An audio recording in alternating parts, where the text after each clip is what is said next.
Hey everyone, welcome to Judging for the Win. I'm Dave, and this is my daily ruling. Today's question was suggested by a viewer. Thanks to Flo for this one. Amy has 3 lessons in her graveyard, and she controls Gran and Iroh Grand Lotus. Can she flashback one of her lessons for 0 mana? Alright, Iroh gives all the lessons in Amy's graveyard flashback 1. If you wanted to cast one of those lessons for its flashback cost, that would work just fine. Any cost increases or decreases would be applied to the flashback cost rather than the normal mana cost. There's just one point that we need to be careful of. Gran's ability says that it only applies as long as there are 3 or more lessons in your graveyard. Since the first step in the process of casting a spell is to move it from whatever zone it's in onto the stack, that would mean that you would need to have 3 lessons in your graveyard after that happened in order to get the discount.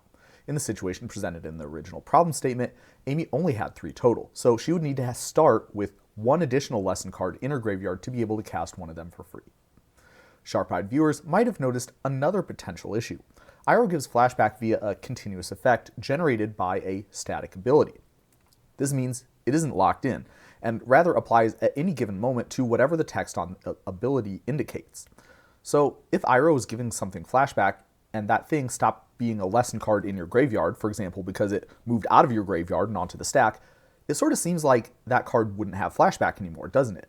Well, fortunately the rules team thought of this one.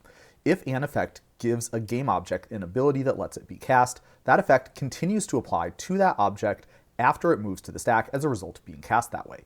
So the flashback ability will remain on that lesson after it leaves your graveyard, even though that's not exactly clear from just what's written on the cards involved.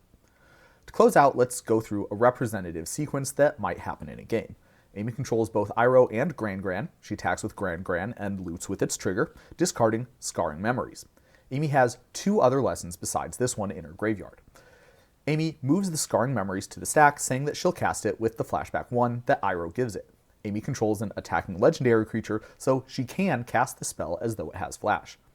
The cost to cast the spell is calculated by taking the flashback cost, 1, and applying any relevant cost increases or decreases to it. Amy is casting a non-creature spell, but at the time the cost is calculated, she only has 2 lesson cards in her graveyard, so Gran's cost reduction does not apply. After all the effects from Scarring Memories happen, this card is exiled. Nothing else happens in the Declare Attacker step, so then the game proceeds to where Nick can declare blockers. That's all I have for you today. How did you do? Join me again next time for another daily ruling. Until then, I hope you have a great day.